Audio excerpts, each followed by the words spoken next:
Bonjour à tous. Après qu'on ait fini les chapitres D dédiés à la modélisation structurelle, là maintenant nous allons nous attaquer au troisième chapitre dédié au modèle analytique et les calculs structurels. Alors, tout au long de ces chapitres, le but que nous nous sommes fixés est celui d'apprendre à générer les modèles analytiques, comment l'optimiser et l'exporter vers Robot Structural Analysis pour les analyses avancées. Alors, dans ces chapitres, nous avons deux sections à voir. La première section qui vient tout de suite ici, dédiée au modèle analytique. Alors, avec les modèles analytiques, nous aurons à traiter 4 points. Il y a les trois premiers points qui sont donc dédiés aux notions pédagogiques. Nous allons voir comment générer les modèles analytiques, comment l'optimiser, comment gérer les charges et les combinaisons de charges. Alors, ici, nous débutons sans plus tarder avec la première leçon de cette section qui est donc la génération du modèle analytique. Alors, les modèles analytiques, nous devons les générer à partir d'un modèle physique. Donc, le modèle physique, c'est la géométrie 3D que nous avons ici. C'est sur base de ces modèles que nous devons générer les modèles analytiques. Constaterez que sur base de cette géométrie, nous avons pratiquement tous les éléments. Nous avons ici déjà modélisé les poteaux, les poutres, les longrines avec des dimensions bien précises. Ici, nous avons aussi les semelles avec tous les autres éléments. Il y a même l'escalier que nous avons ici, pratiquement tous les éléments que nous avons appris à modéliser. Alors, pour générer les modèles analytiques, nous les générons à l'aide de l'automatisation analytique. Il y a certaines versions, comme par exemple la version en dessous des versions 2020, la version 2019. Au fur et à mesure que vous modélisez la structure, les modèles analytiques se créent en arrière-plan. Alors, une fois que vous venez ici, dans l'arborescence du projet, et que vous cliquez sur modèle analytique, là, si vous utilisez une version en dessous de 2020, vous aurez directement ici votre modèle analytique dans le projet. Alors, dans notre cas, nous qui utilisons la version à partir de 2020, les modèles analytiques doivent être générés à partir des automatisations analytiques. Alors, cette automatisation analytique, nous le trouvons ici dans l'onglet Analyser. Et ici, nous avons Automatisation analytique. Alors, je m'en vais déjà à signaler que l'onglet ici Analyser est donc l'onglet dans lequel nous aurons tous les éléments que nous aurons besoin pour l'analyse des structures, bien que pas très avancées, mais ici dans Revit, comme par exemple tout ce qui a trait avec l'import ou l'interopérabilité avec robot, tout ce qui a trait avec les autres éléments que nous allons voir tout de suite pendant ces chapitres. Alors, pour générer les modèles analytiques, nous allons cliquer ici sur Automatisation analytique. Une fois que je clique là-bas, alors je vais attendre une boîte de dialogue qui doit apparaître de l'autre côté. Alors, il prend son temps et un peu de patience de notre côté. Voilà. Alors, là, j'ai une boîte de dialogue qui me dit physique et analytique pour les bâtiments. Donc là, c'est pour les bâtiments. Il y a aussi, vous pouvez générer les modèles analytiques pour des ponts, pour autre chose. Mais là, c'est une automatisation analytique pour les bâtiments. Alors, de ce fait, tout ce que j'aurai à faire ici, c'est de dérouler cet onglet là-bas pour la lecture. Alors, une fois que je le déroule, il va prendre encore un peu de temps. On reste toujours un peu patient. Voilà. Une fois qu'il s'ouvre, là, nous allons ici quelques règles que nous allons bien expliquer tout de suite avant le lancement de l'automatisation. Alors, premièrement, ici, nous avons les théories que nous avons là-bas à lire, la description. Ici, nous avons ajusté les éléments analytiques à l'aide de la règle de connectivité. Alors, qu'est-ce que stipule cette règle de connectivité? C'est qu'ici, nous avons les éléments, les poutres et les poteaux. Bon, je peux prendre Paint pour l'illustration. Voilà. Nous avons ici dans la structure, là, nous avons par exemple un poteau. Et là, nous avons une poutre qui passe par ici. Alors, de l'autre côté, il peut s'agir par exemple que non, il y a une autre poutre qui passe juste par là. Alors, cette poutre de l'autre côté ne passe pas, disons, au milieu. Donc, il ne passe pas à l'axe net, disons, de notre poteau. Alors, qu'est-ce qui va se faire si cette cage est, disons, cochée? La poutre qui passe par là, la ligne de justification qui passe par là, qui ne passe pas au milieu des poteaux, le modèle analytique va donc faire de son mieux de façon à ce que cette poutre vienne passer à l'axe là des poteaux. Alors, c'est pratiquement la même chose avec les voiles. C'est que nous pouvons avoir un voile en béton armé. C'est que nous pouvons avoir un voile en béton armé là-bas, par exemple, de cette section. Par exemple, là, nous avons, disons, 1 mètre. De l'autre côté, nous avons, par exemple, 20 cm. Alors, avec notre voile, on voit ici, par exemple, la poutre passe. Au lieu que la poutre passe au milieu, ici, la poutre passe un peu, disons, à un niveau là-bas. Par exemple, là, de 1 mètre, il prend, par exemple, 80. Alors, 80. Et là-bas, ça reste 20. Voilà. Notre poutre passe à 1 mètre, passe à 80 cm, partant du niveau du débit. Donc, du débit jusqu'à là, 80. Alors, qu'est-ce qui va se faire? C'est que le modèle analytique, lorsqu'il va automatiser la règle de connectivité, alors il va faire en sorte que ces voiles, au lieu que les voiles continuent et que nous avons ces décalages de 20 cm dans le modèle analytique, ces décalages viennent juste ici, au niveau où la poutre est donc, disons, passée. Alors, nous allons le voir tout de suite ici dans le modèle. Alors, je reviens dans Revit. Je laisse d'abord la règle ici cochée. Et là, j'ai la tolérance de distance entre les éléments analytiques. Alors, la tolérance de distance, c'est là pour que ces éléments que je viens d'expliquer ici, pour qu'il y ait connexion entre ces éléments que je viens d'expliquer ici, alors la tolérance de distance est bel et bien là-bas. Si par exemple, que entre mes éléments, la distance dépasse déjà, comme ici, là nous avons 35 cm, alors il n'y aura pas connectivité avec l'automatisation analytique. Alors, si par exemple, de l'autre côté, je suis alors en dessous des 35 cm, alors là, mes éléments seront directement joints au modèle analytique de façon automatique à les ajuster correctement dans le modèle à l'aide des règles de connectivité. Ici, en dehors de la règle de connectivité, j'ai aussi une autre règle qui est donc l'ajustement des éléments analytiques sur le niveau le plus proche.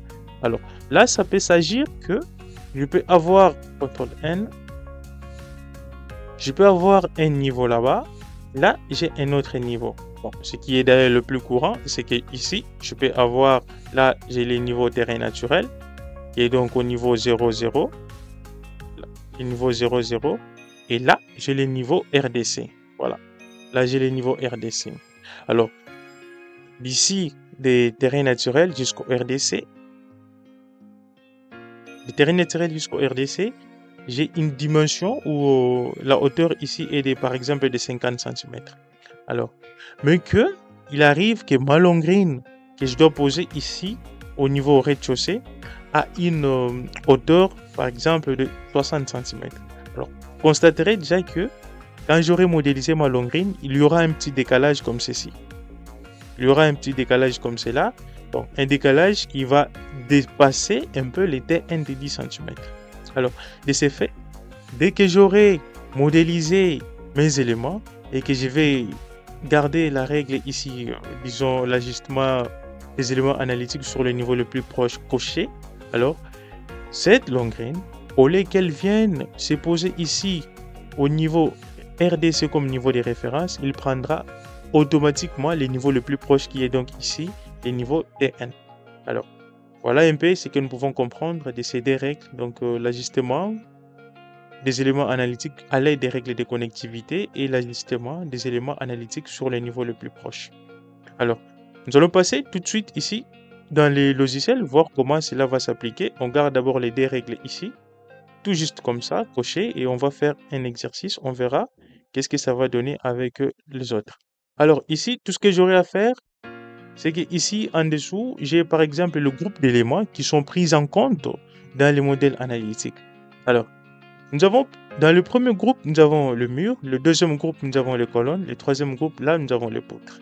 Alors, pour les autres éléments, je vous laisse découvrir. Alors, en ce qui concerne le modèle analytique,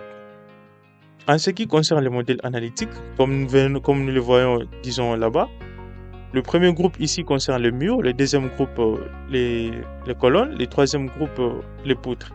Alors, Le modèle analytique ne prend pas en compte les fondations que nous avons là-bas, les semelles. Donc, le modèle analytique ne les prend pas en compte. Le modèle analytique ne prend pas en compte les éléments architecturaux comme les escaliers que nous avons là-bas. Il ne les prend pas en compte. Quels sont les autres éléments que nous avons ici dans les modèles que le modèle analytique ne prend pas en compte? Voilà, pratiquement tout ce que nous avons fait là-bas.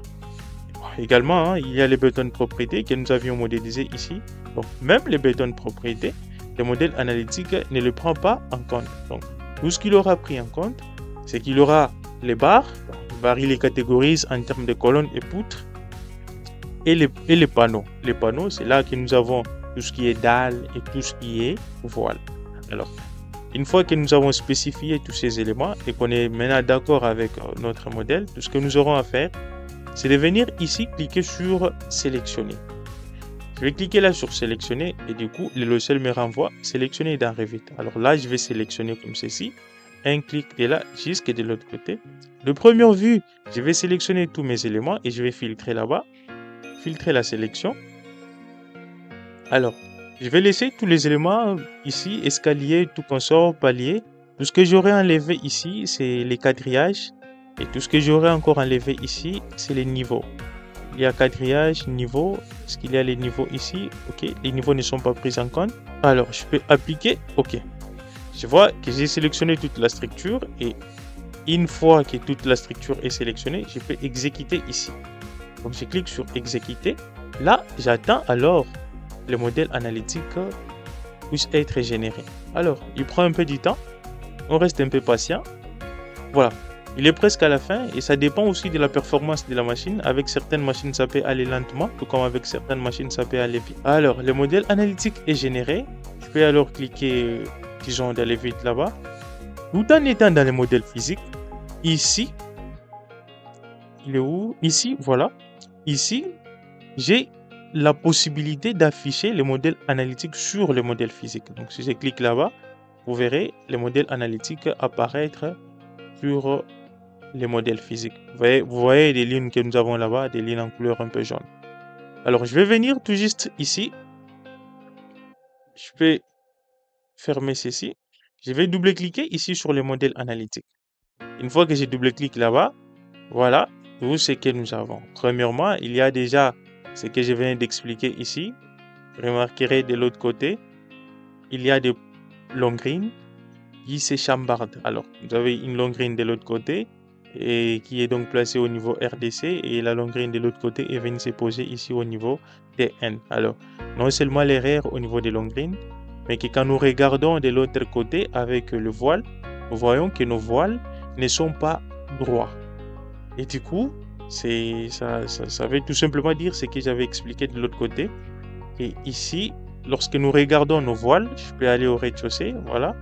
Lorsque nous regardons nos voiles, on constate que, voilà, il y a un petit décalage de notre voile avec les modèles physiques, mais en réalité, dans les modèles analytiques, nous avons, voilà, le voile débute tout bonnement, disons, de l'autre côté et il vient là-bas, il s'échambarde un peu, il entre un peu à l'intérieur. Donc, c'est ce que nous avons ici. Alors, on verra comment corriger tous ces éléments. Alors, ça, c'est la première façon de créer le modèle analytique avec plein d'erreurs que nous avons vu. Faites gare avec ce genre de génération de modèles analytiques. Et là, nous comprenons déjà qu'il y a des éléments que nous pouvons résoudre facilement ici. Je peux sélectionner tous ces modèles analytiques. Je rentre dans le modèle 3D. Là, alors je le fais rapidement. Là, je le fais alors rapidement. Je vais aller sur automatisation analytique. Je vais dérouler l'onglet là-bas. Là, je vais décocher la règle de connectivité. Je ne veux plus qu'il m'ajuste à l'aide de la règle de connectivité. Je vais laisser l'ajustement avec les niveaux les plus proches. Ça ne me cause pas de problème. Je vais cliquer sur sélectionner. Je vais venir avec ma souris. Je vais sélectionner tous les projets. Et là, je peux alors filtrer. Je vais enlever tout ce qui est quadrillage. Appliquer, OK. Et là, je peux alors exécuter à partir là de là.